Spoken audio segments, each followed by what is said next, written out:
I'll pass this off to you in a moment, but I just wanted to welcome everybody as they were coming in.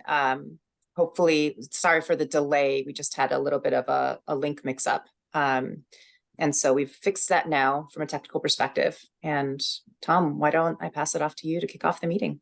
All right, great. Thanks, Tegan. First of all, I'd like to welcome everyone and thank them for being on this ad hoc committee. I'm going to call the Boston Region Metropolitan Planning Organization Ad Hoc Memorandum of Understanding Committee meeting to order. I'm going to read the notice of non-discrimination. You are invited to participate in our transportation planning process regardless of your race, color, national origin, including limited English proficiency, religion, creed, gender, ancestry, ethnicity, disability, age, sex, sexual orientation, gender identity or expression, veteran status, or background. The virtual meeting guidelines. All participants will join the meeting with muted microphones. Please rename yourself to include your first name, last name, and affiliation. Participants can mute and unmute themselves. Always remain muted unless actively speaking. To participate in the discussion, please select the raise hand function. Find this by clicking either on the participants button at the bottom of the screen, and a window will pop up with a raise hand button at the bottom, or the reactions button in the toolbar. The chair will then call on participants. If you are on the phone, you can use *9 to raise your hand. If you have any technical difficulties, please contact Erin McGuire via the chat box at emcguire@ctps.org or 857-702-3681. And now the accessibility statement. This meeting is being recorded. This meeting is accessible to people with disabilities. Zoom products are compliant with exceptions with the following standards: Web Content Accessibility Guidelines 2.1 Level AA standards and revised Section 508 standards. If you require any additional accommodations in order to participate fully in this meeting, please contact Erin McGuire via the chat box, via email at emcguire@ctps.org, or calling 857-702-3681. Thank you.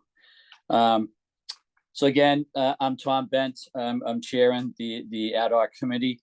And Erin, could you do the virtual roll call of committee members who are present? Absolutely. Intercore Committee, City of Somerville. Tom Bent. MBTA Advisory Board. Do not see anyone from there. Metro West Regional Collaborative, City of Framingham. Dennis Giambetti. MassDOT OTP. Yep, Derek Cravat here from MassDOT Planning. Metropolitan Area Planning Council. I do not see Eric Barassa. MassDOT. John Romano, Mass DOT. Awesome. RTAC. Sorry, Leonard Diggins from the Advisory Council here. Thank you. And City of Boston BTD. Morning, Jen Rowe, representing Mayor Wu for the City of Boston. Thank you. That's the role, Mr. Chair. Okay, thank you, Jen. Agenda item number 2 would be public comments. Any members of the public, if they'd like to comment?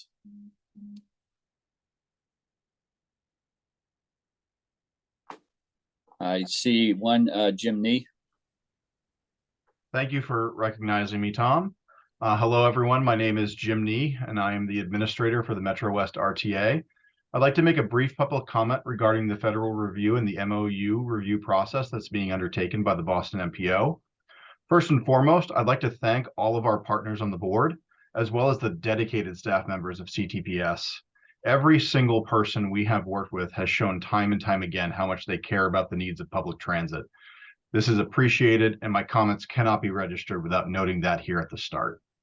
But as many of you know, RTAs are instructed to seek out representation on their MPO board in order to assure that their needs and the needs of the riders they represent are properly represented on the board. What you may not know is that RTAs in the Commonwealth are all afforded this opportunity, with the exception of CADA and the MWRTA here in the Boston MPO. It is not sufficient to say that the needs of RTAs are represented by MassDOT, the MBTA, a municipality, or a regional and/or committee representative. While all of these groups are fantastic partners and fantastic advocates, they don't represent the needs of RTAs in the way that is expected or contemplated and any of the guidance we or the Boston MPO have received, including during the 2 most recent federal reviews.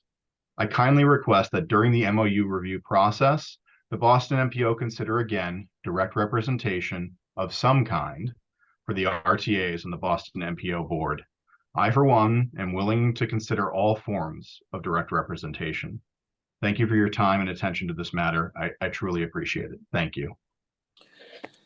Thank you, Jim. If there are any other members of the public that'd like to make a comment?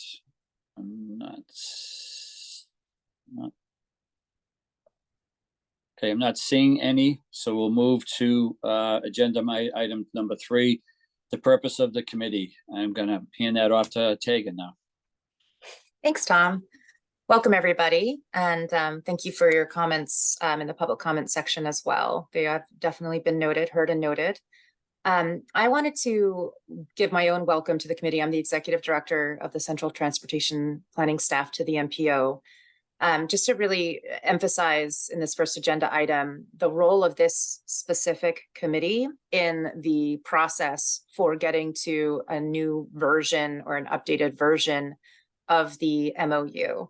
So I think, most folks are already aware that we did make some modest revisions to what was the 2011 signed version of the MOU over the last several months, and that is being signed so that we will have a 2023 version of the MOU. But in our discussions, we all acknowledged that those updates, while we could make them relatively quickly, did not respond to all of the recommendations in the certification reviews, nor does it address some other topics that have come up in some other conversations lately amongst board members in the development of the operations plan and in some other forums. So in order to get to the point where we could figure out how to have a deeper kind of debate on some of the topics that are a little less quick to resolve, the chair, the vice chair, and I discussed some tactics moving forward. And the idea was to develop this ad hoc committee as a committee that would meet 3 times over the next 3 months and bring a recommendation to the board that would include a list of a fuller list of the topics that this group will recommend should be addressed in this further MOU update. And also the appropriate forms and processes for addressing those particular topics, because they are not all equal in terms of how they may be debated and addressed. So again, it is not to actually recommend the resolution of those topics, but rather the universe, the full list, and then also the process by which we can get to consensus or some level of decision-making around how to address them. So this is intended to be the committee structure like this is intended to be a more conversational space to do that kind of deliberation. But because I think I just think it needs to be very clear sort of what this committee is working towards recommending, and then that there will be additional steps after that to address the various topics that you kind of propose as the full list of topics. So with that, I can pause, Mr. Chair. I don't know if there's any questions or conversation that anyone would like to have around this particular agenda item. Okay, anybody have any questions so far?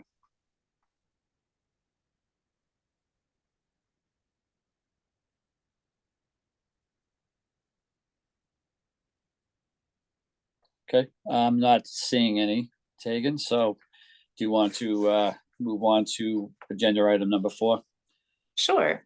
Yep. All right, so as you all saw, we shared with you a number of materials in advance, and in an email to folks kind of highlighted that some of them are very important, really, I think pretty critical to review, to be engaged in this conversation, and a few we proposed as more optional to be able to kind of dive a bit deeper into some areas of federal regulations or other items that just might be informative for you.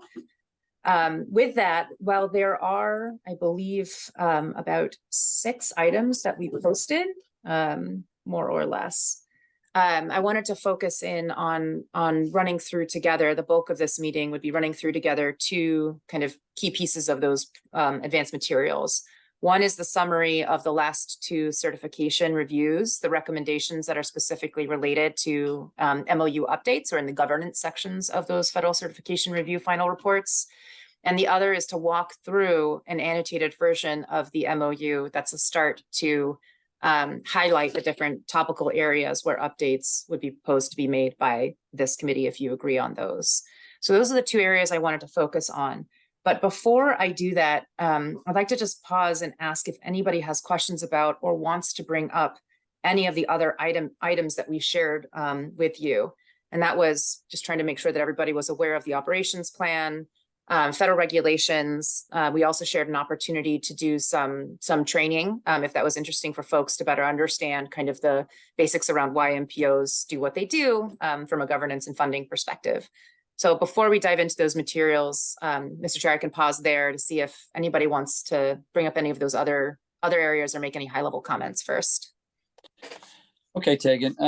Does anybody want to bring up anything on all the materials that were sent out? I know it was a lot of material. And the operations plan, which was recently, voted on.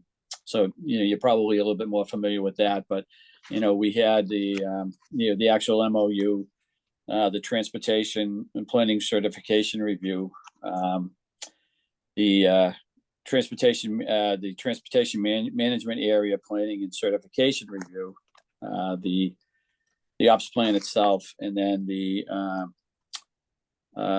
chapter I, Federal Highway Administration, Department of Transportation Planning and Research, Planning Assistance and Standards. So it was a lot of reading. I know it took me 3 or 4 weekends to get it all done.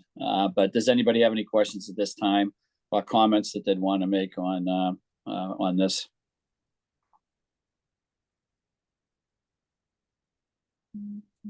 Okay, not seeing any, Tegan. All right, well, what I'll do is, oh, good. Yeah, no, go ahead.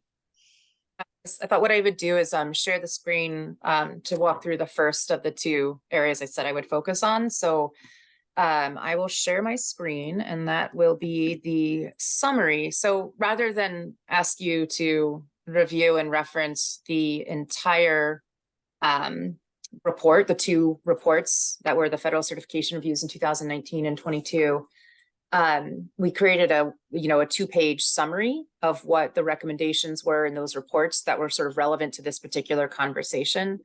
So that makes sense to kind of walk through those. But again, I'd love this to be conversational. And so I can highlight certain aspects of this, but please, jump in and interrupt me and ask questions or make comments as you see fit. So there's a summary on the first page for the 2022 federal certification review report. And then the second part is the report prior to that. And some of the recommendations build on each other. So can you see this screen reasonably well? I can also zoom in more, or is this kind of okay for you, Mr. Chair, and for others? Yeah, you can see up to like 1, 2, 3, 4, 5, 6 bullet points. Yeah. So you can't see anything below that. Yeah, I didn't want to make it too small, so I'll start up at the top. So 2022, this report was released in December, and focusing in on there's the section called the MPO organizational structure. So there was one corrective action related to this, related to the MOU, that we have addressed in the kind of interim update to the MOU that I already talked about, that most of the board members have currently signed. And that was around adding language in the MOU around how information is shared and the annual list of obligated projects is developed. So it was a pretty kind of technical corrective action, and we modified the text in the MOU. And the board voted in June 2023 that version of the MOU would be approved for 2023. So that one is addressed. And then there are a number of recommendations. And I would say that in terms of the recommendations, the items that have been addressed are really more kind of like text corrections or text updates. So things where, because the MOU was 12 years old, we were referencing things that have changed names since then, or the infrastructure bill, which has changed since then. So those were the main focus of the rest of the updates that we made in July, or that was approved in June. So there's some other recommendations in the 2022 report that are relevant for this group to think about. So one is the review cycle. So the MOU, as it's currently structured, says that every year the board will review the MOU, that it'll share the MOU with stakeholders in the region and review it and update it if needed. When we were developing the operations plan, and the operations plan is I would say, it's a document that requires less formal approval. It requires the board to approve, but it doesn't require signatures. That operations plan is on a 4-year update cycle. So the board committed to review and update it every 4 years. With the MOU being every year, that seems like an unrealistic sort of time frame to continually revisit this like major, this core governance document for the MPO.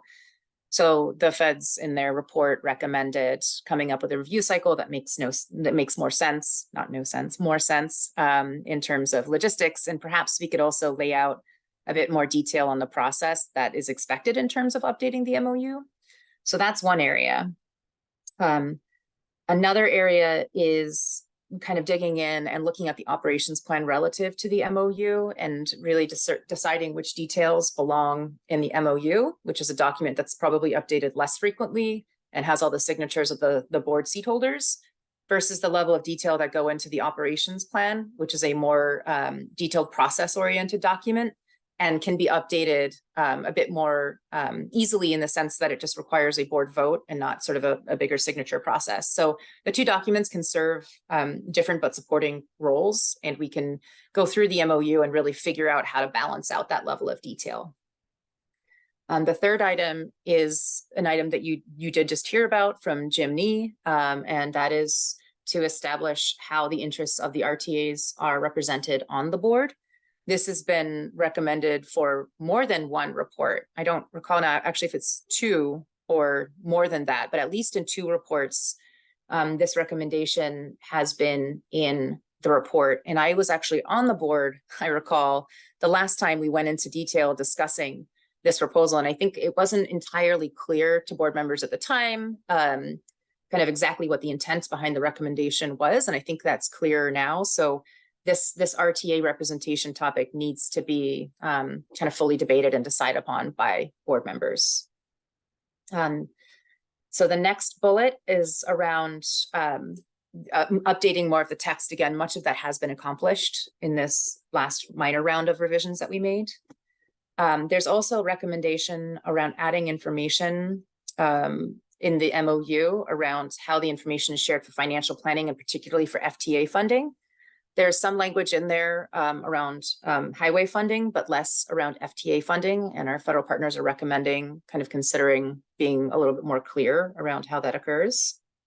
And then lastly, there's a recommendation around the kind of updating the role of the Regional Transportation Advisory Council and how that role relates to achieving the MPO's public engagement and equity goals. And this is a conversation that has started, but with the advisory council and needs to be sort of determined how that then relates to the MOU and the language in the MOU.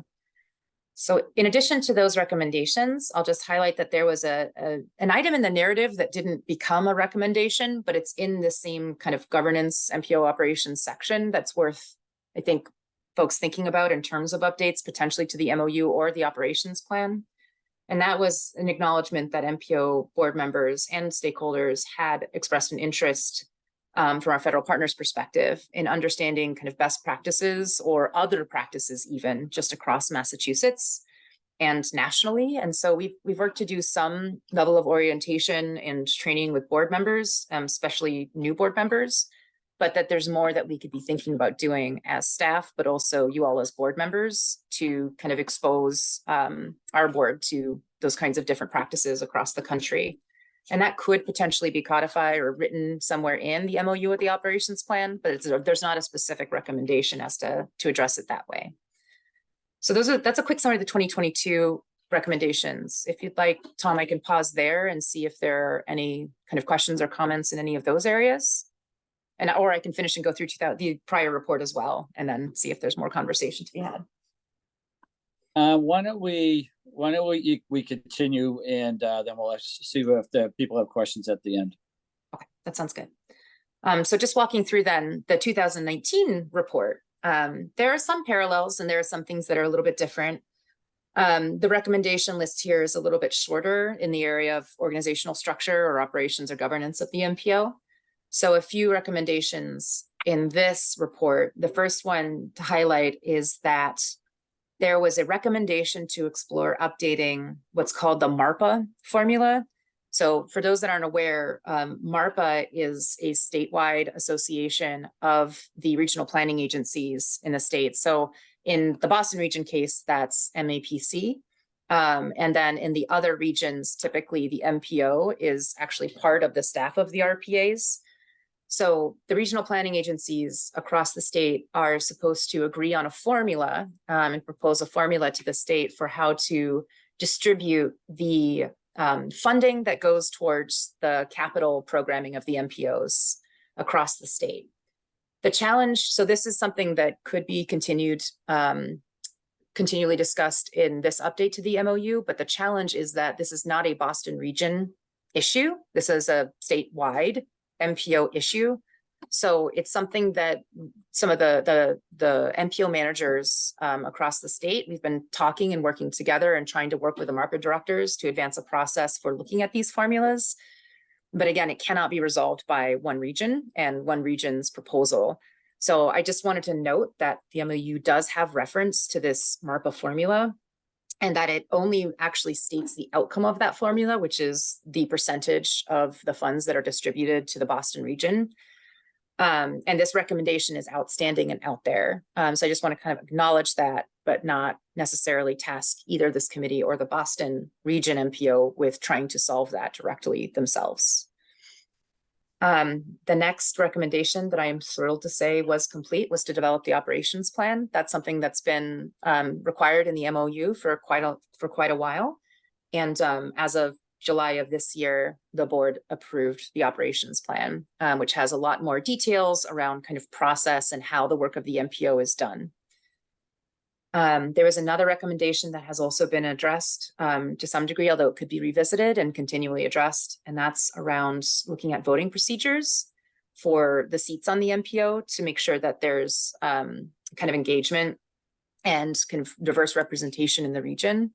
And so there are some conversations that happened perhaps a few years ago now at the board, where the voting procedures were discussed. MPO staff worked with board members to put out a survey to stakeholders in the region to understand how and why they do or don't engage in the MPO board.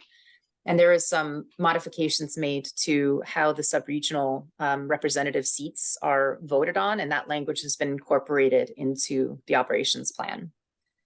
And then another recommendation that relates to the narrative item I mentioned in the 2022 report was to broaden the information and training opportunities for board members about best practices. So that is a theme that has been continuing through multiple reports and also through comments I've heard from board members. So in this 2019 report, there was actually quite a bit more narrative that I think is just important to highlight and just review and keep in mind, because it is around the structure of the MPO. It doesn't necessarily mean that there are embedded recommendations for changing things, but at the time, the Volpe Center was engaged to carry out one-on-one interviews or conversations with various board members, those who volunteered to provide input in those one-on-one conversations. And the Volpe Center packaged and then reported on those conversations in an anonymous way in the final report. So some of this narrative talks about some of the issues, challenges, and observations that board members made during that report, that process to produce the report. And those conversations are around kind of the way that our MPOs are structured. And we are unique in the country now in that we have, I think at the time, there may have been one other state where there was still state chairship of the MPOs. So just kind of acknowledging that we have a relatively unique governance structure. And our federal partners felt that it was important to sort of highlight and elevate that for you all to understand and be aware of. And then some narrative around board members, and this has continued, sort of wanting to really have access to information in a time frame that allows them to make allows you all to make informed decisions. So for example, getting information about how projects are being brought to the tip, sometimes to plug kind of holes or available funding because a project was delayed, wanting to have information enough in advance to make informed decisions around how to address those funding gaps or funding availabilities. Some of the other comments, if you scroll down further in this document, were around just the split of the work, where as staff to the MPO, we do, the vast majority of our funding comes from that MPO funding to support the MPO and its work. But there's also other work that we do for Mass DOT, for the T, for other stakeholders to support planning in a way that I think is generally positive for sort of the regional transportation planning work in general.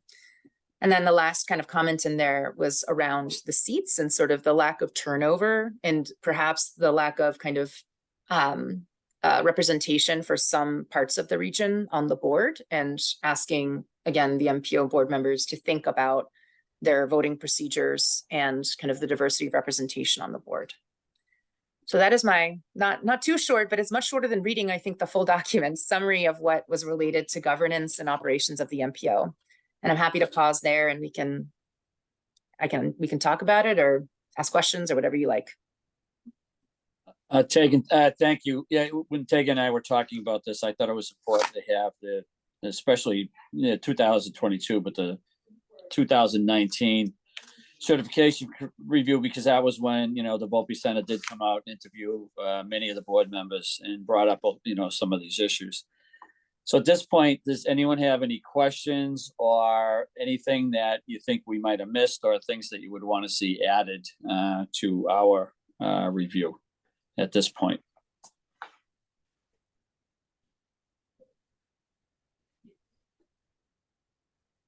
Boy, everybody's being quiet today, Tegan. It's supposed to be conversational. Yes, first of all, just thank you for all the work that went to summarizing this. Is my audio coming across clearly? Everyone just, nope. I think you're kind of cutting in and out, Jen.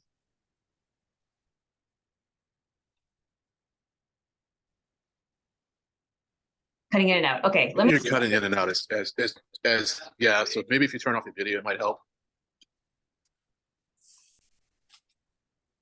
Okay, how about that? Any better? Yep, that seems better. Great, awesome. So first, just a huge thanks for Tegan and Tom for and I'm sure staff contributed as well to kind of compiling all this information and presenting it in I have a good grasp now, much more than going in on here are the issues that we want to look at or could consider looking at.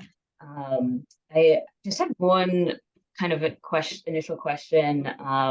You had mentioned that what is being asked of us, at least by the feds in terms of RTA representation, has become clearer between the different certification reviews that it's come up as a topic. And I was curious if you could speak a little bit more to what has become more clear about what's being asked there. Tegan, you want to take that? It's up to you. I'll take it if you want me to take it. You're always welcome to take it first. Well, I'll jump in when when you want to. Okay. Yeah. So Jen, this is more based on sort of recollection than going back and reviewing the minutes and the notes from the meetings. But what I recall us discussing, and I think it was roughly, 3, 4 years ago. No, more than that, actually, 4 or 5 years ago, something like that. Is that, we were thinking about RTA representation. You remember it too. We were thinking about RTA representation kind of a little bit more broadly than the sort of direct representation language, and thinking about how do we ensure that the voices of RTAs and also, I think, transit providers as a whole in the region could really have a meaningful role and voice in the MPO. And there wasn't easy or quick consensus. And we had a couple of, I think, longer conversations at the full board meetings, kind of circling around the issue and trying to figure out a path forward that we thought was a way to sort of grasp at that representation in a meaningful way. And at the time, we ended up settling as a board on recommending that we establish a working group that would be an ongoing forum for engaging transit providers broadly. And, at the time there was participation from from the RTAs and staff and from others across the region. But it was then kind of clarified that that didn't meet the sort of direct representation intent behind the language. And so that's sort of the clarification. I don't think there was an intent to ignore that prior when the recommendations were made, but that kind of clarity around what was intended and meant around representation has become just more clear to the board since then.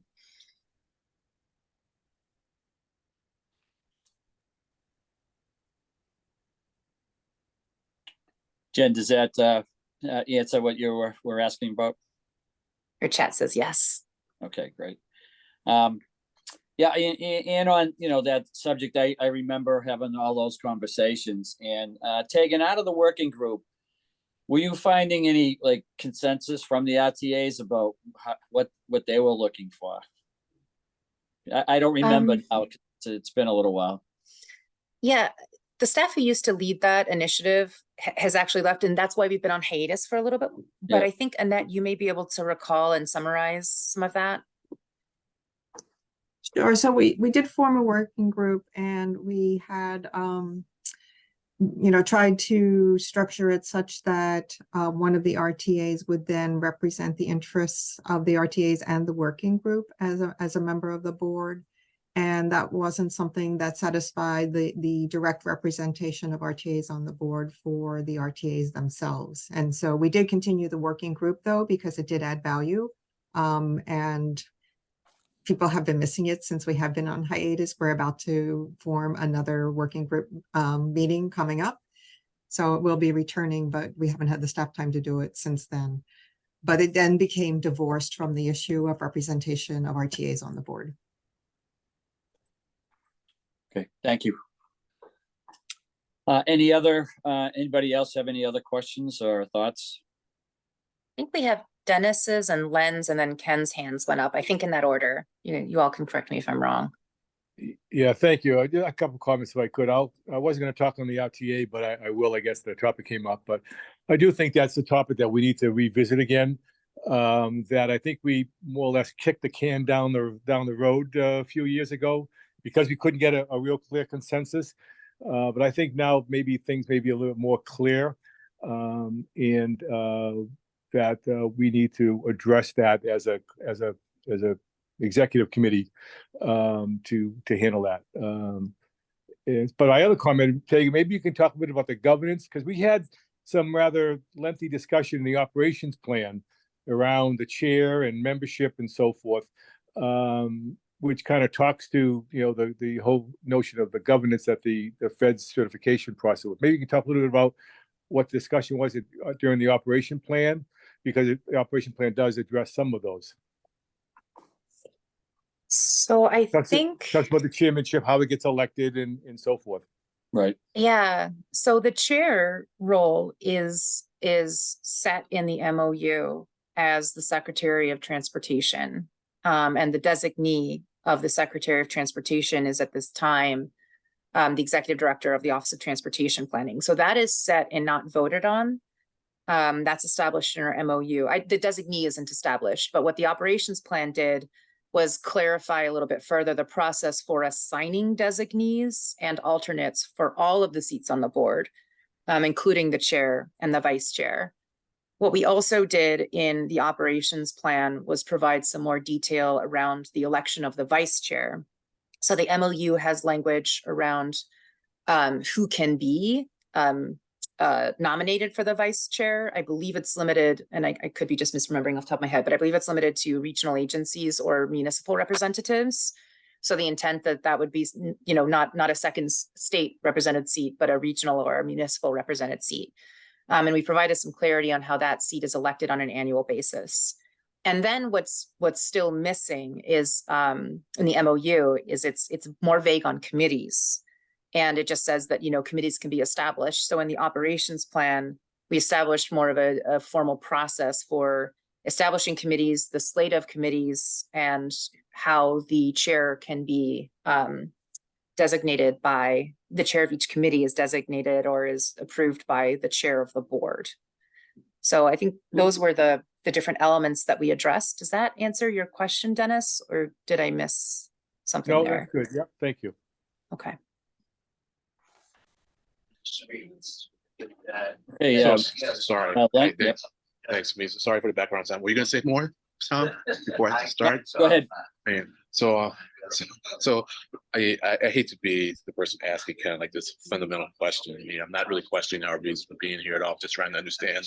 So is the MOU essentially bylaws for us? Because it starts off reading like a resolution, which kind of isn't, it's like, you know what a resolution is, and then it's like, and then I'm trying to understand who the audience is, for the MOU. I mean, it's like, is this like an understanding amongst the members of the MPO, or is it like an understanding between the MPO and the public? Of course, everything's public, but I'm just trying to understand who the audience is, and once again, kind of to stand in the bylaws. And then I guess my question may be to you and or Ken, as someone who is more familiar with other MPOs, it's like, it's one of our unique aspects that we have in MOU instead of bylaws. So that's it. Thanks. And I'm willing to go along with whatever we do. So that's it. I take it.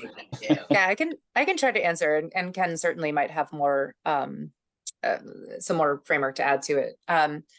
So my understanding, the development of the operation, the operations plan, I think is closer to bylaws. I think there's a little bit of a kind of a fuzzy line. I think the MOU, to your point, it reads more like a resolution, and I sort of view it as a governance document that's established as an agreement between the seat holders of the board and the kind of the key agencies that are represented on the board.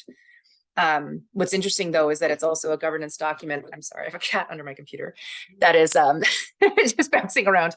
Is that it's a governance document that still has like an effect on all of the 97 cities and towns in the region, and establishes that kind of like influential area. So I think that the audience is and should be all 97 cities and towns and the major agencies in the region, and it establishes the agreement between a subset of those. And then, there's the representation that can come in as to just sort of the basic level of like what the MPO does and how it fulfills the federal requirements. So maybe I answered that messily, but that's my take on it. And I guess, yeah, Tom, I would be happy to defer to Ken and Derek to talk a little bit more about that. Oh, you're muted. Tom, you're muted. Ken, would you like to comment on that? Yes. Section 450.314 in the Metropolitan Planning Rules say that the MPO, the state, and providers of public transportation shall cooperatively determine their mutual responsibilities in carrying out the metropolitan planning process. These responsibilities shall be clearly identified in written agreements among the MPO, the states, and providers of the public transportation. To the extent possible, a single agreement between all responsible parties should be developed.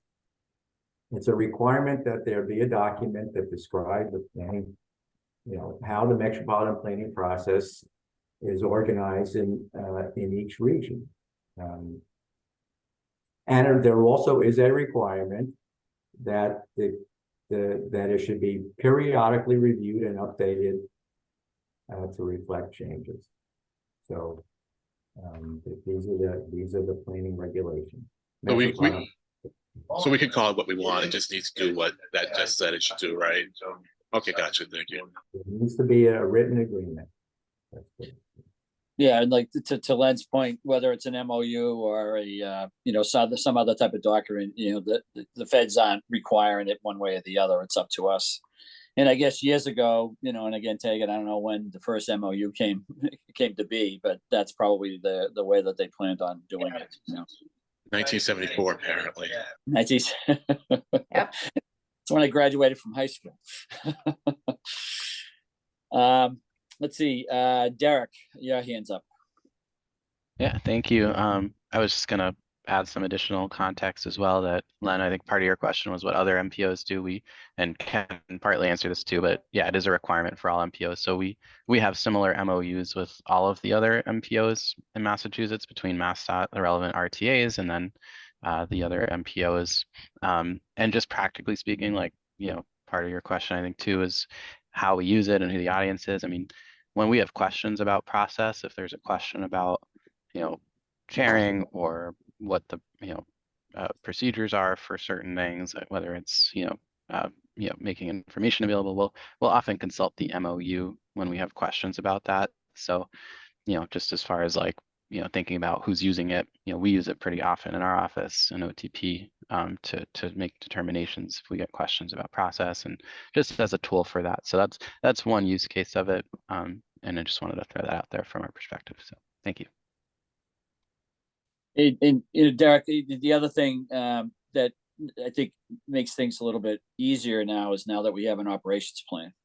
Because in the operation plans, it gets more into detail about some of the specifics. So I think that is very helpful to kind of coincide with the MOU. Ken, did you have another comment?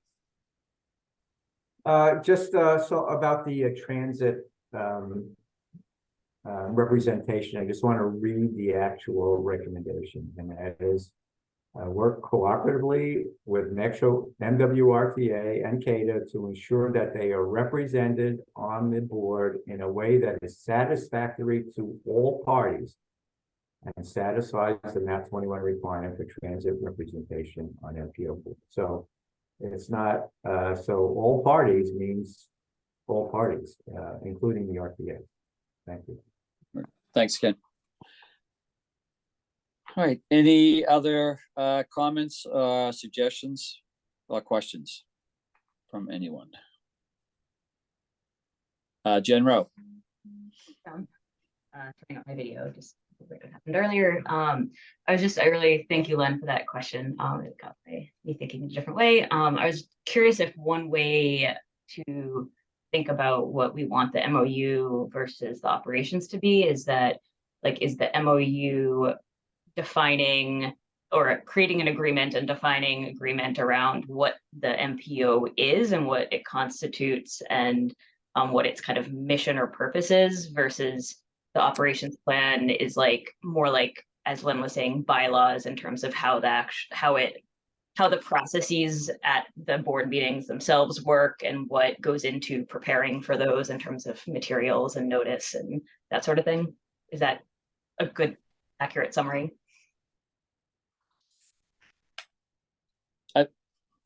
Let's see. Sorry, I was having trouble with the mute. I would say yes. Tegan, would you agree on that? Yeah, I think that's what, again, with the board's support and agreement on that, what we would like to move towards in terms of kind of figuring out what goes in the MOU relative to what goes in the operations plan. I think, yeah, one is more of that agreement and basic structure of the governance, and then the other is the procedures and operations. So I think we'll move towards that. Right now, there is some level of, I would say, probably excessive detail in the MOU that could be shifted out. And then there might be things that you may want to consider adding or refining in the MOU to better reflect that agreement, representing, like you said, like the mission and around an MPO and how it's constituted. Yeah, I know when we're reading through both of the documents, some of it, it's repetitious in both of them. So, and I think one of the recommendations was to move more of the detail, out of the MOU and into, so basically the MOU would be referring to the operations plan for more detail. So that's pretty much where things are, what they're looking for now, I think. Anybody else? Yep. So this is Len. So yeah, I was essentially going to say maybe early on in the process, maybe step one should be like finding out what we can take out of the MOU and put into the operations plan. If it's not already there, then seeing what's left and then seeing what is missing, in terms of mission and goals, and then continuing the process from there. I guess what I don't know is like to what extent is there an appetite for a major redo of the MOU versus like the minimum amount of editing needed. I can go along with whatever program. I really don't have an agenda here other than to be supportive. I could come up with an agenda, but I'm not coming to this with like the notion like this MOU is a disaster and we need to redo it, because I actually kind of like the role of the advisory council in it, but that's for later on. So I said, thank you. Thanks, Lynn.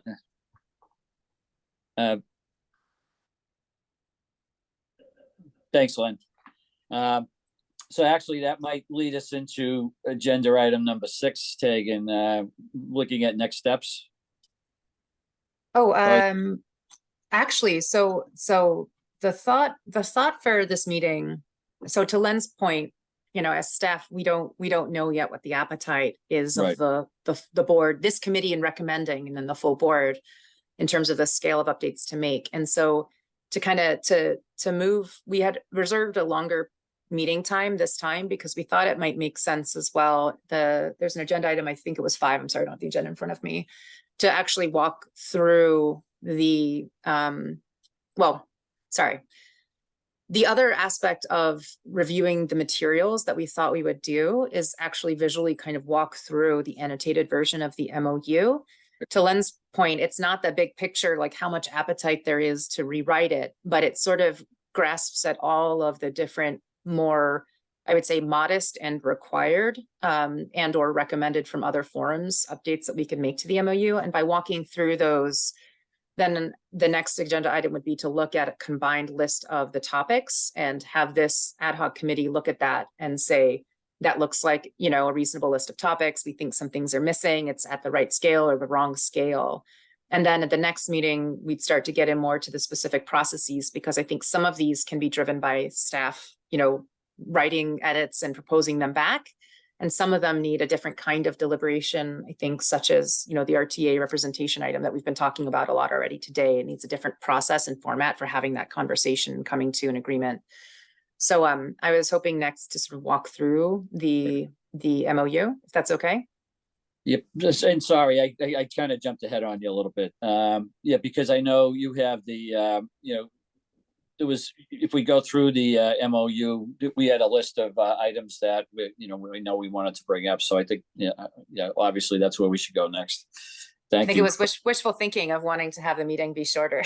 Well, thanks for reining me in on that one. I don't want to make this laborious for everyone, but I do think that this is a level of ground setting that's important to get kind of the full picture. So let me share my screen again, and you all can hurry me up or slow me down as you would like. But essentially, you know, when talking about what is the MOU, so this document that was shared with you, this is that representation of that required agreement. And so in it, we had already made a number of recommended updates, as I mentioned, that were approved by the board in June, and now board members are busy signing the document so that it can officially be in place. And those updates in this document that we shared are in blue, or highlighted in blue. So I'm not going to talk about those because you've already sort of approved them, but it's good to sort of see the scale of the very modest updates that we agreed upon already, and then kind of look at some of these comments around additional areas that will constitute eventually the list of what you recommend to the board to be updated in this next round of updates. So forgive me the scrolling. It takes a little bit of scrolling to get to each comment. But so in the introduction, this is the section that I think, as Len said, it reads as a resolution, right? It has a number of whereas statements that are kind of setting the context for the environment that this agreement is being made in. And if we scroll down to, forgive me again for the scrolling, let me know if this is nauseating. There is this whole section on whereas the objectives of the 3C process are. That whole section has been carried over through multiple MOUs. And when you talk about things like the vision, the mission, I think this is an area of the MOU that could be looked at and revisited in terms of how it's worded to be sure that it really does truly reflect where we are now. The fact that the text hasn't changed, and I think, you know, definitely more than 11 years, but also I think at least 2 MOUs have had the exact same language. So that spans, what does it span, 15, 20 years. I think it's worthwhile taking a look at this again as staff or as a board and making sure that that does reflect how the 3C process, how the objectives are laid out and how the board does its work. So that's the first item. Scrolling down again, the blue are things we already updated. So in terms of the composition and roles of the Boston Region MPO, this is the section where we note that there was this recommendation, of course, to establish how the MPOs intend to represent the interests of the RTAs. So that's the section we just highlighted that RTA conversation needs to happen, and that may affect this list of the entities on the board. Then scrolling down, there's a note here to say that in the operations plan, we actually were clearer about the seat holder, the designee, and the alternates. And alternates aren't mentioned in the MOU, but they actually have a very important role where they can essentially serve in the same capacity as a designee. And I think that's important to highlight, and we may want to reflect that as well in the MOU. So you can see there's a big range of scale here for smaller edits to like larger edits that could potentially be made. In terms of the officers, there's just some consistency in language that we need to achieve between the two documents. And then also the operations plan set up a new concept of an annual meeting, which is where the vice chair election would occur. And it's also a meeting that we can treat as a way to sort of engage board members and seat holders in a bit of a different way, because we're onboarding any new elected board members around that time as well. So we thought we could potentially draw linkages between, or make it at least in line with what the operations plan is currently saying will happen with the annual meeting. Scrolling down more.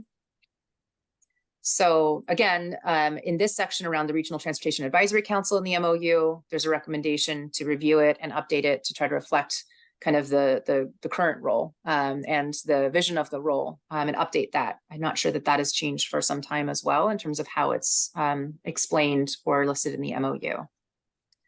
So scrolling down further.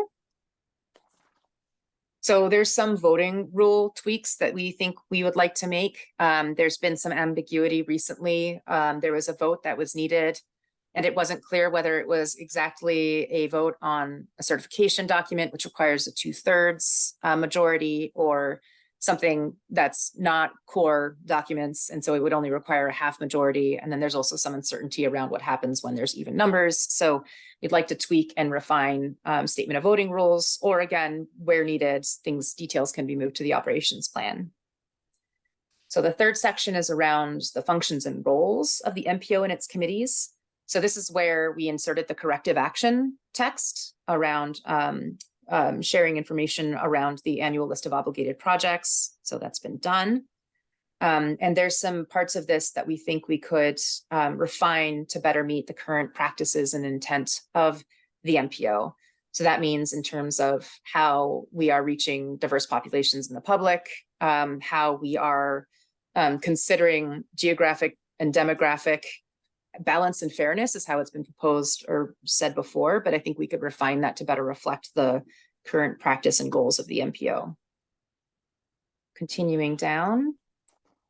Again, forgive the scrolling. So this section is interesting. It kind of refers to some of the basic work of the MPO, and in the reference to the long range plan, there's a reference to regionally significant programs and projects. And we think that that could deserve some better clarity around what the federal definition is and then how they're treated in the long range plan. That's been a lot of discussion for the MPO recently. Scrolling down more. As I mentioned, I think there's very, very little in the MOU around the establishment of committees and task forces and the intended chairship and structure of those. And so there's a lot more detail in the operations plan. And that might be the right place for it, but it's worthwhile kind of revisiting these two documents relative to each other. Scrolling down. So this section on central transportation planning staff, that's the agency that I oversee. There's some language in here that refers to the relationship as MAPC being the fiduciary agent of central transportation planning staff. That fiduciary agent agreement is its own topic and something we're working with MAPC to update. And once we update that agreement, which is also quite old, it needs to be brought to the MPO for approval. So that'll be another kind of document that you will see, and it should be appropriately referred to in this MOU. So right now it talks about financial and legal obligations, but it's actually a document that covers HR and personnel obligations in addition to those other areas. So we'll need to kind of check this and update it based on how the updated fiduciary agent agreement is progressing. So this next section in the tip, there is a lot of detail. Cat's moving in. There's a lot of detail in here about how how the tip works, how it's supposed to be carried out. And it could be that much of this detail might belong more in the operations plan. And if you'll recall, in the operations plan, in those discussions and deliberations, we specifically talked about information sharing around the tip and codifying in the expectations in the operations plan that there's actually, this document does it as well, that there's quarterly updates around what's going on with tip projects, that there's information being shared on a regular basis. And in the operations plan, that information is shared in advance of the board being required to make decisions on tip projects. So that section, again, deserves a little comparison and updating. The next section is around the financial component of the tip. So this section is referencing what I mentioned before around the MARPA process, which is the statewide association of RPAs, and the sharing of information between federal and state levels with this statewide association. And then that is then distributed, those finances are distributed in terms of tip funds that MPOs can allocate based on this MARPA formula. So this whole section currently has kind of a high level of expectation around collaboration and coordination. It could be that more detail might be warranted in the operations plan about how this process unfolds. It may not be, but it's something that is flagged as having some elements that are out of date, but also that could deserve some additional conversation if the board would like to. And then we're almost done, I think. In the transit section, we want to make sure we have updated programming, reference to programming. That's of course important. And there may be other updates we want to make depending on the incorporation of RTA representation or interests. Then there's also some very vague statements around coordinating between the planning activities of the MBTA and Mass DOT and the major documents that the MPO produces, the long range plan and the TIP.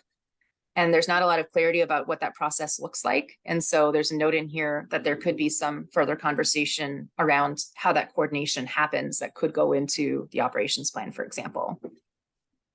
And then scrolling down, I think the accelerated bridge program reference in the MOU, similar to how this document used to refer to the Central Artery Tunnel project or the Big Dig and the payback of the debt related to the Big Dig. This also refers to the accelerated bridge program, which needs to be updated based on kind of the current strategy towards or the next phase of accelerated bridge program and debt repayment. So these documents sort of confirm that debt repayment is part of the TIP and kind of comes out of the funding that is anticipated to be spent, that can be spent in the TIP. Then scrolling down. Again, there's a lot of information in here around sharing project information quarterly and on request from the implementing agencies. We added some language about that in the operations plan, and we need to kind of compare and make sure that these documents make sense relative to each other. So then there's a reference to the operations plan, which we could update. And then finally, there's that review cycle. So as I mentioned, this says that this document should be circulated and proposed amendments be considered every single year beginning in April. And that hasn't been a practice that the board has been engaging in. And again, the operations plan is on the 4-year cycle, the way the board has established it. So this also deserves some revisiting and discussion. So that is the quick run through of what the MOU looks like and the kinds of changes that come out of kind of the practical application of looking at what our federal recommendations were, and also some of the conversation that happens in the operations planning process, and kind of highlighting where updates could be made. This is assuming that the MOU stays roughly in its current structure. So again, Len, to your point, trying to understand the appetite for the scale of the effort is important for us as staff to understand. And again, I want to highlight something I'll show after we have this conversation is that some of these are updates that can be staff driven, some update of text, and we can propose it to the board and you all can agree that that makes sense or provide input. And some of them are really about, board deliberation and decision-making.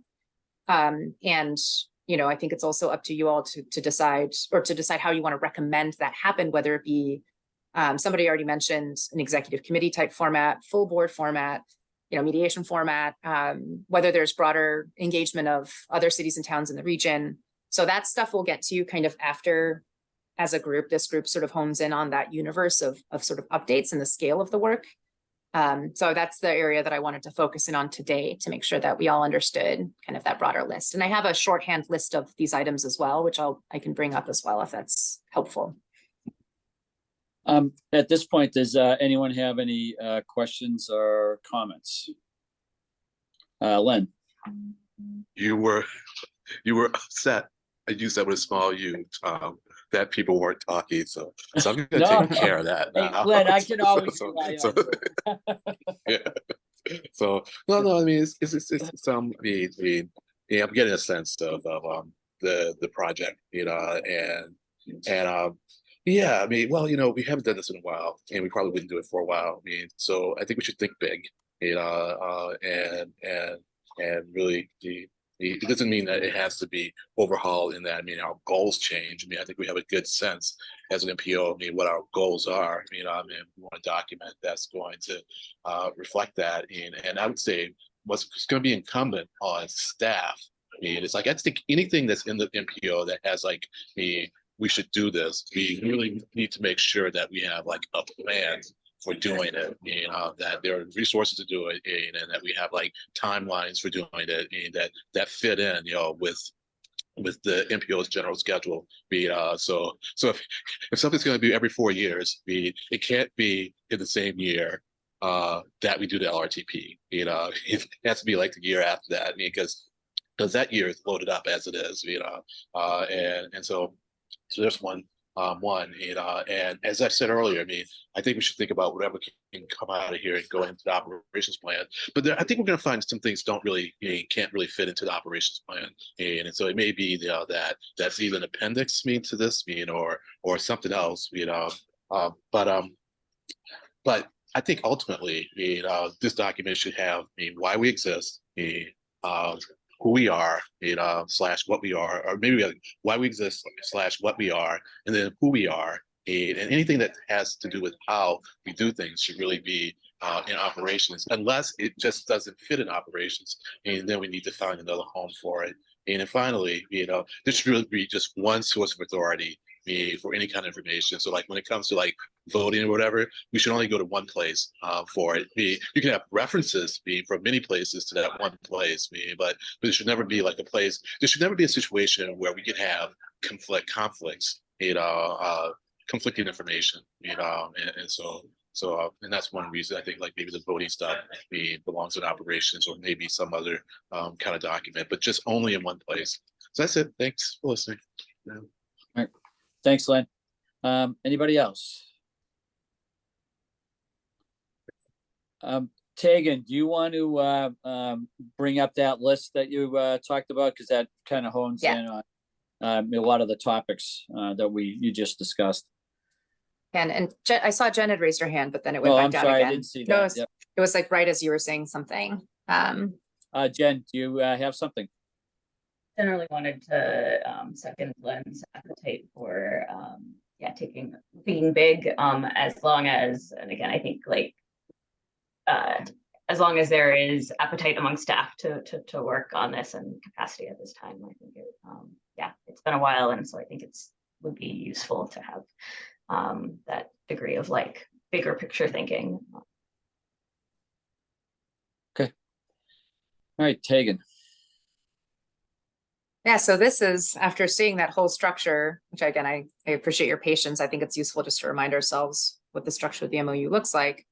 This is what it drills down to, I think, in a very simplistic way, kind of the topic list for, again, that I think this committee has been tasked with recommending an overall list of the things that should be considered in this next update. And so this is sort of a short list of what you saw in the annotated version.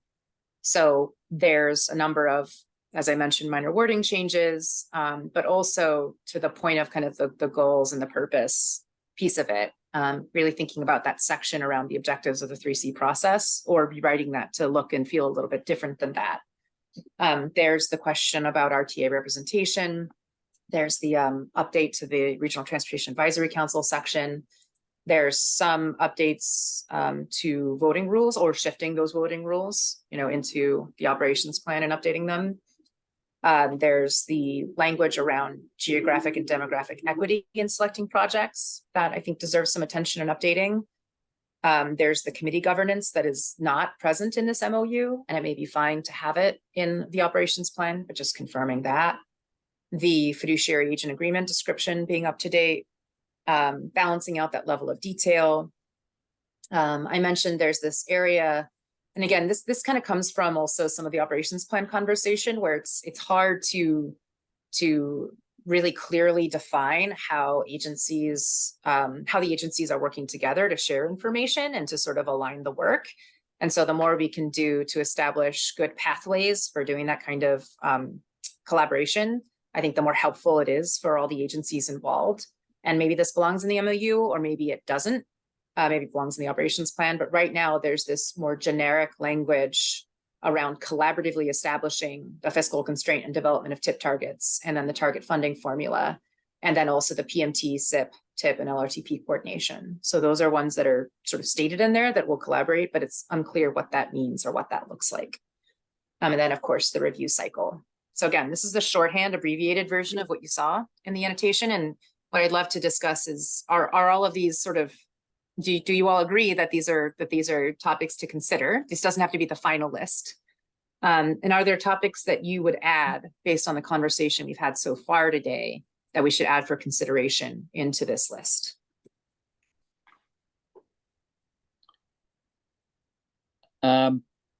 Tegan, I know Jen had put something into the chat. Let me just take a look at that. And Jen, if you want to bring these up, or if you want me to bring them up, just let me know. I was just curious, my understanding of, and correct me if I'm wrong, is that a lot of like what the 3C process, that like kind of description of, which I think is a lot of the meat of what description of what is the MPO, being after the, whereas, or as part of the whereas clauses, but it is that actually was derived from federal legislation and kind of a federal mandate. And so I was curious if that, if so, is that kind of, would we want to be drawing from the any updated, I'm not sure how updated that language is in the current iteration of federal legislation, and if that's like a place do we need to kind of crosswalk those things? Yeah, so yeah, I was gonna say, Ken is definitely the expert in this. I will say that, yes, from our perspective as staff, we would definitely want to reference the current legislation. I don't know how much this matches exactly what is in the current legislation off the top of my head. So maybe Ken can speak to that if you don't mind, Tom. Yep, Ken's got his hand raised. Ken? Thank you. The original 3C process was established in the 1962 Federal Aid Act. And then that's the legislation. The regulations were promulgated, the next statewide and metropolitan planning regulations are the promulgation of the law. So the last time the regulations were updated was, I think, 2017. So 2017.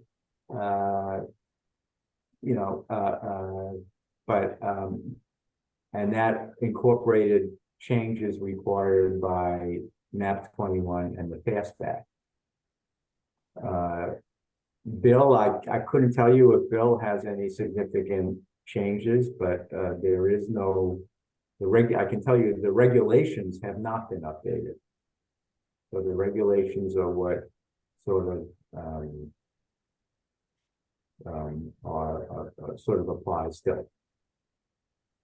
So Ken, statewide and planning regulation. So Ken, if this language was in the 2011 MOU as well as in the prior 2001 MOU. So I would imagine that since it was last updated, you said I think in 2017, that there's certainly some checking to do in terms of whether this matches that, but also, I'm not sure, this may be more detail than was in the law. I'm not sure if it's been built upon or expanded upon or elaborated on, I guess, in the MOU or not. And that's something I think we should make sure we understand. Sure, I mean, actually, the regs are May 27, 2016, but yeah, I mean, the intent, the continuing cooperative, the 3C process was established early, and so the intent of it has not changed. Great. Dennis. Thank you, Mr. Chair. Just a quick question. I'm intrigued by Len's notion about what belongs in the MOU and what belongs in the operations plan. And I think there's some thinking that needs to go into that. My question is for Ken, is there a best practice of what typically goes in an MOU and what goes in an operation plan? So we have some sort of guidelines of such from a best practice perspective? I'm not aware of something. Federal Highway has a few years ago, I know, Tegan, you've had this document that's related to review of MPO structures and other things. There may be some information in there about agreements and what's included in various agreements, but I couldn't tell you at the top of my head. AMPO, the Association of Metropolitan Planning Organizations, may have some documents too, but I couldn't tell you at the top of my head. I can add to that from my recollection of the reading of that document, which has a lot of interesting information about how different MPOs are structured, it doesn't necessarily have best practices for what goes in an MOU or doesn't, right? I don't think that that's in that document. And AMPO is the National Association of MPOs, which we are a member of as the Boston Region MPO. And I serve on the board of that organization. And there are other MPOs across the country. There are some that don't have MOUs and are actually creating MOUs that are new. For example, newly established MPOs. There are other MPOs that are updating MOUs. So there's an understanding out there of what different folks are doing, but I'm not sure there's a compilation, a summary of like best practices, not that I've been aware of from AMPO or otherwise. Derek. Yeah, thank you. Yeah, just on that point, I think, Len, your distinction of kind of what and who is like very helpful for me in thinking about the MOU and the operations plan as to how. So that was kind of a helpful little thing that I'm keeping in the back of my head. So just wanted to emphasize that. And then I provided some line edits to the initial MOU, specifically on this bullet point on financial constraint and tip targets. So I'm happy to reshare that with folks if that'd be helpful, and just kind of updating some of that. And then just one more thing on that. So on the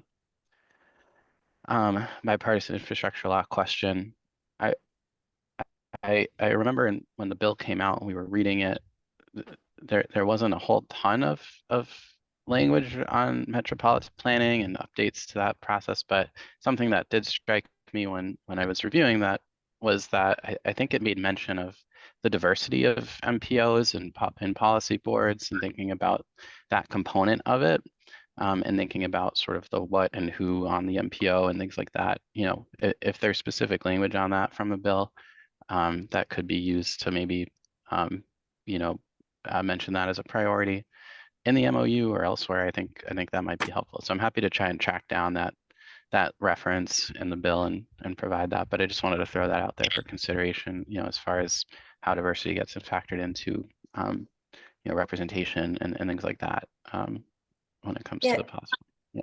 If I could just respond to that really quickly, or just build on that, Derek. I think that was the question around diversity of representation on board was a very big flagged thing with AMPO and across the country, because boards weren't sure what that was going to mean if they didn't already have, diverse representation. How are they going to get there, and what did this mean for them? My understanding from the work that AMPO did to understand it is that the sort of any kind of requirement around it is actually more focused on new MPOs being created or new boards or significant changes to boards. And I'm not sure that a few changes to a few seats would actually trigger that. But regardless of whether it's required or not, I think the question of diversity on boards is important, whether or not it's, you know, really kind of what the BIL set out as a requirement. So I think it's still totally valid. And it's a little less stressful if it's not something that's, you know, required immediately. So I think thank you for bringing those up. No, that's helpful. Yeah, thank you. Thank you, Derek. Len. Yep. And I just want to expand on part of what I meant by big is that I like to see this be comprehensive and cooperative, I guess, to use two of our three C's. And so I would like to see us outreach to as many communities as possible in the MPO, and that can be done through the representatives on the board, maybe from the various subregions. So that'd be a way to engage a lot of the board members in the process, and maybe we could do this early on and get their feedback about the MPO and use that to give us some insight as to the extent to which we do revise the MPO, and then maybe go back to them for a second round. So it could be a long process that but just has a lot of engagement with as many elements of the region as possible. Just an idea. Thank you. Tegan, would you see something like that being done by this ad hoc committee, or would that be more of the full board? I think this ad hoc committee would need to recommend that as part of the process to the full board. And again, I'm sorry, this is so like many stepped, but I think because that is a pretty big undertaking, and I think that could be done in a way that further informs the recommended list-in process, right? And then we get to it. But yeah, I think that you could consider as this committee making a strong recommendation in that direction. And then we as staff could work with board members to figure out how to do that, whether we support it with, you know, survey type outreach, whether it's leaning on the board members or staff at sub-regional meetings and those sorts of things. Great. That answer that one, Len? Okay, great. We'll make a note of these like kind of early, I'm calling these early process ideas, because I think we'll talk more about the process in the next two meetings, but we'll make a note of these various ideas related to the process now and bring those back so that they're not getting lost. And this is great, because this is exactly what we wanted to try to get out of this today, was to start figuring out, okay, where are we going next in the process and how we're going to tackle this. Anybody else have any other questions? Tegan, did you want to go over anything else on the sheet that you have in front of us now? More, I want to just sort of ask again, do folks think that this is a good capturing of the topics that you would recommend be considered in this process? Or are there any topics that have come up in this conversation or that you've been thinking about that were maybe missing? And again, it would just be like a list. It's not a final list of topics, but I can add them to the list for consideration here. In my thought process is, once we actually start getting into some of this, other things will probably come up, you know, and even like today, there's some things that have come up that we hadn't really, you know, thought through. So does anybody have anything else? And did you agree that this list is a good starting point to you know, continue our conversations? Jen. Yeah, I guess I think this is a great start as a list. I think what I don't necessarily see represented here as much, but I do think requires conversation about whether we want to pursue it or not, is the kind of larger pictures of like, do we want to talk about or like kind of consider what is the purpose of the MRU, kind of like what is its intended audience, its intended like therefore tone, reading level, like what belongs in the document or else. I mean, so I think and like therefore how it's overall structured, and because I guess I in my head am envisioning like a pretty intensive effort to make it like, I would love to, like in my head I'm like, oh, this document could be very useful as a like thing to point people to say, hey, this is what like kind of this is what this is what this MPO is and it intends to accomplish in like a fairly short and pithy and like way that then has a bunch of like footnotes and links and things that can kind of go to the more I think the footnotes being like the more technical stuff that definitely needs to be in the agreement, and links more to like help people if they want to explore more. But that's, I think, quite a different endeavor than kind of just looking at a few areas that we think need some update to kind of be able to fulfill the recommendations of the Fed. So I think that I can put in the chat some like notes that I've taken on those points, but that I think is one topic I would love to consider, but also like want to make sure that the whole group wants to consider. Thank you, Jen. I'm just, on that subject, I just flipped on the MPO's website, and it gets into, you go to the homepage, and then you have the About Us section of there where it kind of describes what the MPO is actually doing. So I don't know if or what what its mission is basically. Jen, is that what you're trying to get some of that language into the MOU? So if like I guess figuring out who the actual audience is key, because is the audience really the public here, or is it all the different groups and agencies that kind of tie into the MPO? So I think, is that what you're looking for, to kind of get a more general like mission statement as to at the beginning of the MPO? I mean, MOU. Yeah, I think that's a great way of framing it. And I guess I would say my hunch is that when we talk about like general public versus municipalities, like I think there's actually a subcategory of municipalities, because there's like municipalities that are pretty engaged and know what the MPO is and kind of how it's structured. And then there's, I think, a lot of municipal officials who don't, because they don't work as closely with us, either because they're not the transportation department specifically, or because their municipality is as engaged in general. So I guess my hunch would be that I guess my hope would be that the MOU would be a very kind of understandable document to someone who is not very immersed in this world we all are engaged in, because I think so, even if we are just talking about municipalities and agencies, that it would be useful to have something simpler and more like succinct. Yeah, I agree. I mean, basically, the basic MOU is kind of a technical document too. And then I think, since we have finally created an operational plan that helps, kind of get through some of the more details on this. But no, I agree with you, what you're saying, because again, we do have to figure out who that audience is and kind of target our message to the audience. Derek. Yep, thank you. Just quickly, I think this list is really good. I think it's a great summary of areas for input. I think if I had to add one thing, just throwing this out there, kind of shot in the dark, but a question that we get all the time is like just the distinction between MAPC and CTPS.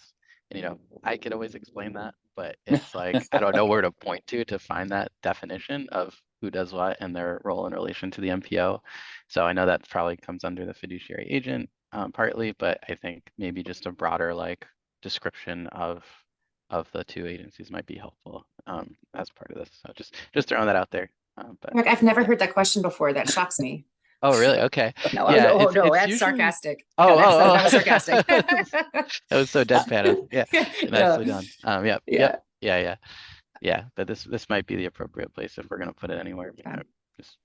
That's a good point, Derek. Yeah. Just to reinforce what Tegan just said. Yeah, I've gotten that same question. So, and I've even gotten the question. Is overall, especially some members of the public, is a lot of, understanding the MPO itself. Is it a state organization? Is it a federal organization? There's a lot of confusion. And then when you get into all the other, MAPC, CTPS, etc. One thing I did find, and I think it's on the MPO website, they have a great section in the back that gives you an explanation of all the abbreviations, which is very helpful sometimes. Let's see, any other items that we're thinking that we want to hone in on? Okay, I'm not seeing any taken. Let's see, I got some in the chat.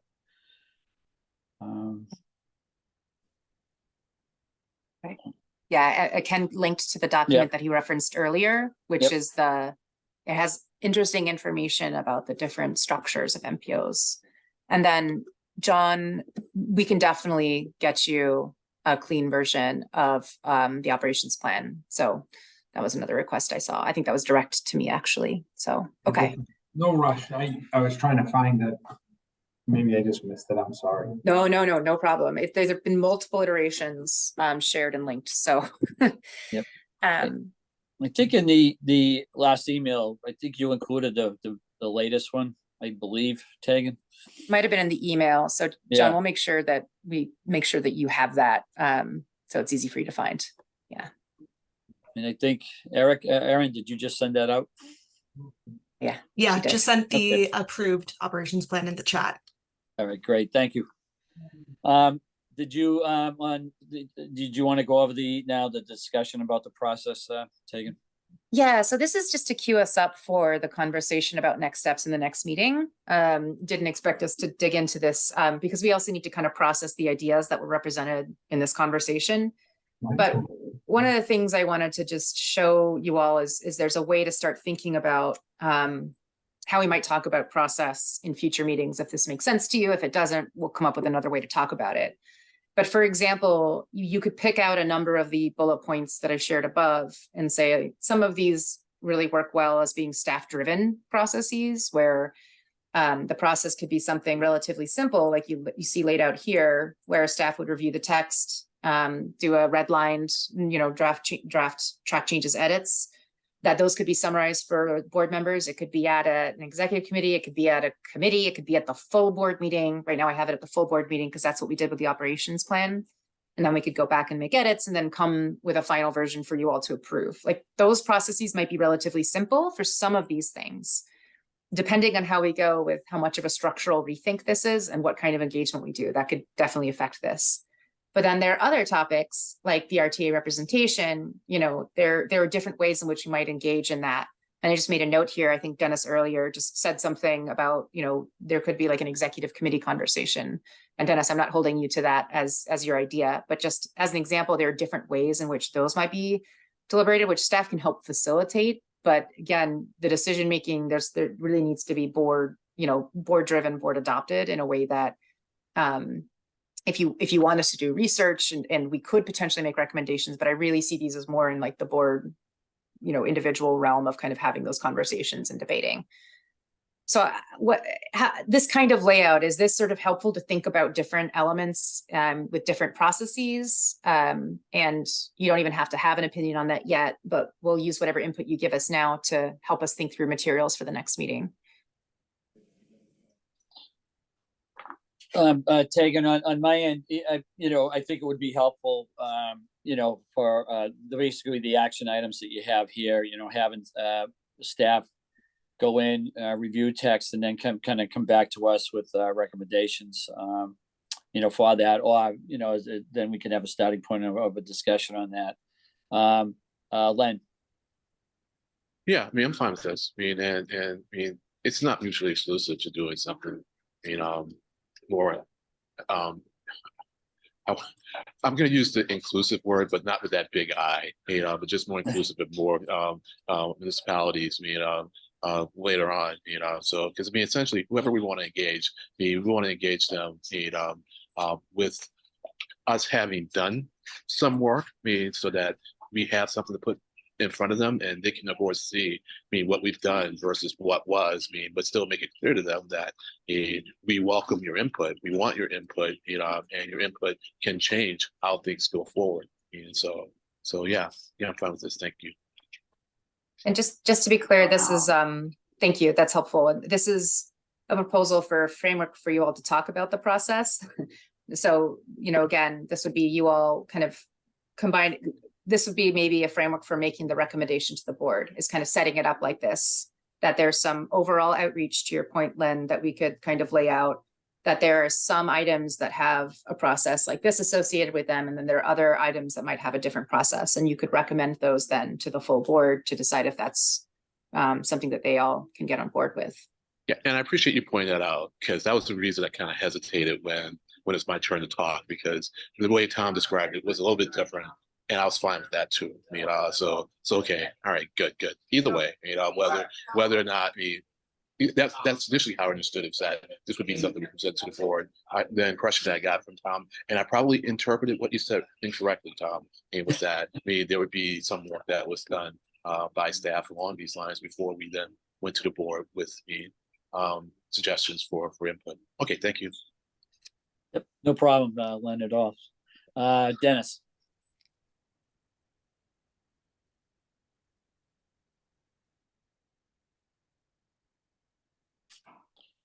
Maybe. Can you hear me? Yeah, Can you hear me you okay? can now, Dennis. Yeah, I just want to clarify, Tegan, when I mentioned the executive committee, I misspoke. I really meant the full board. Okay, that's what I was saying. I wasn't holding you to that. Yeah, no, I when you clarified it, I said, yeah, that's right. I misunderstood. I misspoke. And I guess my point is that, what you're being looked to do as an ad hoc committee is to think through a bit. Is this a conversation that can happen at the full board level? And if so, maybe how, right? Because those of us who were on the board when we had the last conversation, it was challenging to navigate the way that we navigated it. And so it could be that it is, again, a full board conversation with an intent to discuss until we get to a conclusion. There could be some advanced work that you ask staff to do to support the conversation. It could be that you, again, designate a smaller group to come up with recommendations in some of these specific areas for the full board. So, and there are other ways in which things can be mediated or deliberated, but that's what I ask you all to think through and to work towards recommending by November. John Romano. Thanks, Tom. So I think on that topic of the full board, looking at the RTA piece. So I do remember that long discussion, and it was very difficult to come up with. I don't want to say no answer, but I think the idea of coming up with the solution that we did is because we could not come up with an answer. And that was, I don't want to say it was a way to push it aside, but we were trying, it was a different solution. Let's put it that way, because I don't think we could come up with a consensus of how we could have them on the board, or, as a voting member, and how that would be, whether it would be, who would represent them, how would they be represented, who would be their representative. So I think if we just pushed it back to the full board, we would end up in a similar circumstance again. And so I think that we should debate in our committee whether or not we should take a long look at whether we should just push it back to the full board, or whether it's our committee or a separate smaller committee should be put together and make that recommendation to the full board before we just say push it back to the full board. Because I believe that a smaller committee, it's just my opinion, that a smaller committee needs to be put together, whether it's ours or one specifically for that issue, is what has a better chance of coming up with a resolution than just pushing it back to the full board. Just my thoughts. John, I agree. I think, I remember the conversation before, and then that was why I believe that working committee was kind of put together. So because I'd like to hear from the RTAs as to how they would see their representation, out of, what they're looking for. And because one of the things that, over the years, a lot of, we deal with RTA issues during different times of the year, but then, a lot of the other items that we're dealing with the majority of the time really don't have a lot to do with, would have an interest maybe with the RTAs, and I think that's where the issue's been kind of back and forth about. So, Annette, if I don't know how long it would take to get that working group together, or if that's the right venue to do that, either you or Tegan, if you have any thoughts on that, and then, how much time you would think you would need to maybe get some kind of a consensus from that group to see, to come back to us. Do you have any initial reactions to that? I don't have any initial reactions yet. It's difficult because that group hasn't been meeting for quite some time, Right. so we're not sure who's in that group at this point in time. We would have a better sense after we have the next meeting. Or would it be taken to something that staff would reach out to the RTAs to, start a dialogue on it? I'm not sure how to go about it either, so. Yeah. So it might be something you have to think about a little bit and let us know. Yeah, I think the issue was not with the working group. It was satisfying the needs of the RTAs, and that the working group representing the working group didn't satisfy the needs of the RTA. So we would have to go back to the RTAs and have a conversation with them, which is something we could do. Sure. Okay. Dennis?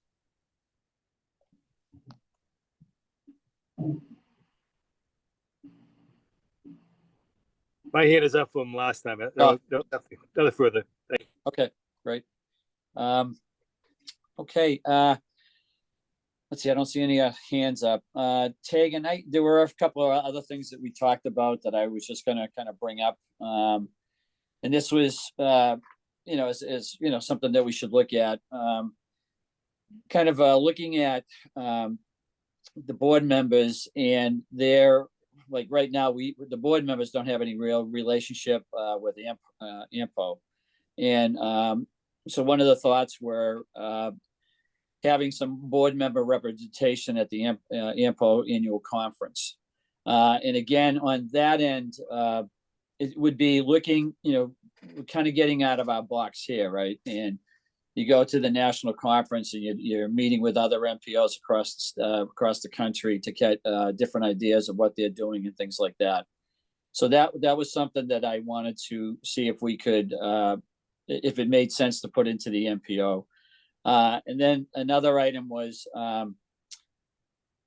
like peer exchange and building skills, developing an MOU at the full board meeting, because that's going to be a whole nother area where, again, what's different about this committee is we're kind of making recommendations as to how this process is going to go at the full board meeting. So I think the board will probably rely on a lot that comes out of this committee, and I'm not sure how. Again, now I'm getting lost in this because I'm having a little bit of trouble is once we get to the board meeting on this, how that process kind of will go on. Do you have any thoughts on that, Tegan, as to how do you think it'll go at the board meeting once we kind of give them our recommendations and processes of how they should look at this?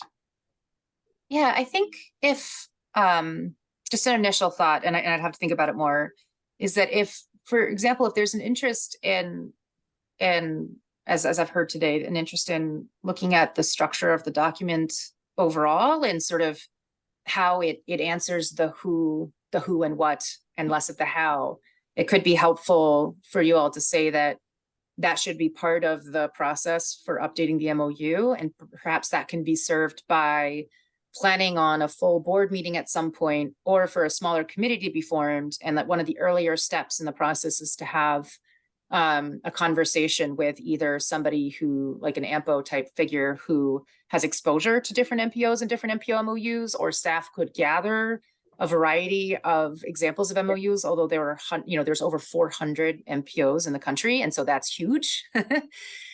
Or pick a, get some input on a few other MPOs that are going through MOU updates or creations right now. Like I know they're doing that in Maine. So one of your recommendations could be that there be some kind of peer exchange as a first step in the process. And then, then either a committee could be formed or certain conversations could happen at the board level. So you could recommend that that be part of the process in some way. That's my initial reaction to that. Okay. Len? So, yeah, I mean, at this point, I guess it's not really clear what we're gonna go to the board with, Tom, and that's okay, because Right. we're early in this process, I mean, but we will take to our colleagues, something that is pretty well defined, and the expectation is that they'll vote up or down on that and edit it or amend it, only with some good reason for doing so, which they may have. So I think it's just up to us, in the next couple of meetings to kind of lay this out for them, and so it's okay if we don't know what the process is going to be at that meeting at this point, but we will define that process over the next two meetings. So, Well, overall, like you say, at least we'll be giving them a direction as to where, where we think things should go. So, no, I agree. It's just, this is a little different than how we normally would do things, so it's just kind of getting everybody kind of settled on that. A couple of other things that I had that, again, whether or not we want to bring this into the into the MOU or not would be, is also meeting, we never meet with any other MPOs in this state. Boston, I don't remember ever having any kind of meeting or dialogue. And I was wondering if there was a way that we could maybe, even if it's once a year, we have some kind of a meeting to kind of collaborate with other MPOs in the state. Because, the work at the Boston MPO does affect other MPOs around us, because what we're doing is, we're supposed to be doing regional planning and things like that. So it was just another thing, and whether or not it belongs in the MOU or not, but if we had a yearly conference with state other state MPOs, I thought that might be helpful. So I think what's maybe helpful, because we're saying like what goes in the MOU and what doesn't, is we should probably envision this as a parallel update of both the MOU and the operations plan. Mhm. And yes, I know that the operations plan was just created, but that was its own kind of process even to determine what that looked like. So as we're updating the MOU, if there's something like that, like establishing an expectation of an annual, collaboration with other MPOs, and if it belongs in the operations plan, that's fine, because there's other updates we're going to have to make to the operations plan as part of the process.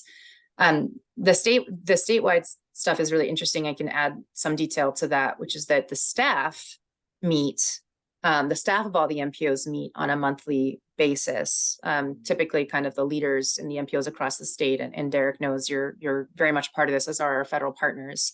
And there's a once a month meeting with staff. But in other states, sometimes part of the PL money that goes towards funding MPOs, they'll take a portion of it off the top to actually go towards an annual conference, like a full-blown conference that engages all of the MPOs in the state. So there's a whole range of levels of engagement that certain states do in terms of how MPOs interact with each other. And so I think it's a really interesting topic for this state, is how the boards of the MPOs interface and can interface, and the value that brings. Thank you, Tegan. And then one of the last items is that I had was, why aren't board members more engaged in the development of documents that require, close collaboration, like PMT, CIP, TIP, LRTP? And how can we engage MassDOT and MBTA to improve that collaboration to ensure the effectiveness of the LRTP and TIP relative to those visions and goals? So again, it's how we collaborate with MassDOT and the MBTA. I know a lot of times, a lot of the information, except, especially for like the MBTA, it can be frustrating because we're getting that information at the very last minute, and then we have to try to deal with it. So again, it's just a topic to bring up, and whether or not it's again part of in the MPO or in the operations plan, we can discuss. So, Tegan, I guess we would be going, I guess to that point, Tom, yeah, No, I'll just go say, ahead. I think it's incumbent upon us to say like what more input we want in the process, so yeah, I mean, I think you just tossing it out there, and that if that's all, that's fine. If you're looking for comments, and that's what comment, so, all right. Yeah, well, it's more on, like, I know we're doing like the tip and things like that. And I know you've expressed frustration too, with, we're getting some of this information really at the last second, and then we're trying to deal with it. And, it's having them collaborate better with us, so that we're getting information that we need to act on in a timely manner. So we have enough time to discuss it and deal with it, Yeah, and just to be clear, but my criticism is very narrowly focused, pretty much at that key meeting, where Yep. we have like funds and then we're brought projects that aren't scored according to Yep. Our criteria, and so then we just kind of need to just take care of that element, but as far as the rest of the process, I'm not saying you're wrong about the desire to have more input in the creation of those documents, but I think if we aren't going to say that, though, then we'll have to say what it is that we want, what more we want, and then kind of define the points where we want to make that input, because we do have this tip committee, which I think may help with that process. Yep. And if we think that's not going to be adequate, then just need to spell it out. But I think you just brought that up introductory, and so maybe I'm commenting too much at this point. I can comment more at another meeting. Thanks. Never. Oh. Always interested to hear what you have to say. And again, it was Thank just items, because I know I've been frustrated with how some of that has gone, and thought, hey, maybe we bring it up and see where it goes. Sure. But Tegan, let's see, I don't see any other hands up. Where do we want to go next? Next steps? Oh, we should go to the agenda item 6 or whatever it was. Yeah. So what I will say is that I think I'd like to propose that I think there is another preparation material that'll be useful to assign to folks, and that might be the report that Ken shared, which is that kind of summary of organizational, that report on organizational issues across MPO. So I think it'd be great for this group now with this conversation to at least look through that as well. And what we can do for the next meeting is set up a framework where we have kind of the topics that have been brought up and maybe break them out into different groupings with different processes and try to brainstorm more about the types of processes. And we'll pull in the ideas we've heard so far and try to give you something to react to. And that would be for the next meeting. And does that make sense in terms of materials, or does anybody have any other requests or suggestions in terms of materials for the next meeting? Not seeing any. I'm fine with that, Tegan. Then the next item is to actually schedule that meeting. I know that, in talking with you, Tom, you had an interest in offering an in-person option, so like a hybrid meeting format. And so what we can do as staff is both to accommodate everybody's schedules, but also to figure out when we could maybe have that meeting. We could have it actually like in our conference room with the aisle and engage people in a hybrid format if you'd like. And we could doodle poll the members, the agnostic brand, I don't know, about what dates might work best for that. And we wouldn't imagine it being 2 hours, but I want to make sure we give, at least an hour to try to make sure we have more space and time to deliberate the process items. Does that make sense?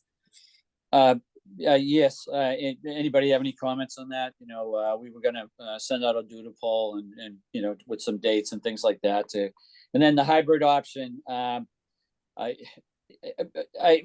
miss having in-person meetings. The last, the MPO meeting we had a few weeks ago, I thought went really well. We saw a lot of faces we haven't seen. And I and maybe I'm old school, but it's, I just find that when there's more, people sitting around a table, you get a little bit more dialogue, and it seems to work a little bit better. But, Tegan and I talked about it, and it could be a hybrid option, then that's fine. Because sometimes with the Zoom piece, you get more people showing up. So, if people are all right like that, staff will send out a doodle poll, and we'll figure out the best time for everything. Okay. John And, has his hand up. Or we Len. got John and Len. First John, then Len. And thanks, Tom. Yeah, Tom, I agree with you, and if if it needs to be like an hour and a half, and even if we don't use it all, maybe we could do it over lunch and people could bring their lunch with them and, and give us more time to, deliberate and, because it seems like this middle meeting will be the one that maybe we spend the most time chewing on ideas and flushing stuff out. So, I hate to, not that we all want to spend 2 hours in a meeting, but if we need an hour and a half and spend the right amount of time, this way here we get it right. I think it's worth it. And, having at least one in-person one, I think would be good if we can. John, thanks. Yeah, I was thinking that too, just kind of basing on, today's conversation, that we may need, more than an hour. So we might want to schedule 2. And if we get it done in an hour and a half, that's great. Len? This is going to sound contradictory because I don't mind doing a longer meeting. I'm totally fine with doing a longer meeting. I just need to cut out the commute, and so I love y'all. I love seeing people, but this is just not my job, and so I need to do this and then do my job, and so cutting out the commute, is really making it possible for me to be more productive. I'm doing things in this realm and in other realms, and maybe you could say I'm doing too much. But I certainly enjoy what I'm doing, and the remote stuff makes it possible for me to do more. And so that's why I always opt for hybrid. So people who want to meet in person, great, but please give me the hybrid option. Thank you. Oh yeah, no, we definitely we're including the hybrid option, and I think we all have multiple jobs going on. So I don't know. This is my job. Yeah, I know. Yeah. What are you guys doing? But no, and I appreciate that. That's why we definitely included the hybrid option, because we know it doesn't work for everyone. Yeah. Especially if the commute's long, so I definitely hear you. Anybody else? I don't see any. Then do you have one last item, Tegan? Or It's member items. Oh yeah, So no, I did on yours, on your next steps. I think we actually answered it. How long does it seem like it should take? Yeah, exactly. And I agree. And I think, I'd rather have 2 hours set aside, and then if we're very efficient, we get it all done. Great. And I like the idea, maybe, bring lunch. So the last item is item number 7, members items. Don't see any. So with that, I would be like a motion to adjourn the meeting. So move. Seconded. All right. Second, all in favor? Aye. All right. This meeting is adjourned. Thank you, everyone. Great conversation today, and appreciate all the work on this, staff, Tegan, all the work that you guys are doing to bring this all forward to us. Thank you. Good job. Thanks to all of you. Good job, Your Tom. participation. All right. Yeah, good job, Tom. You're better at the tech than you think you are. Bye-bye. Nice. Bye.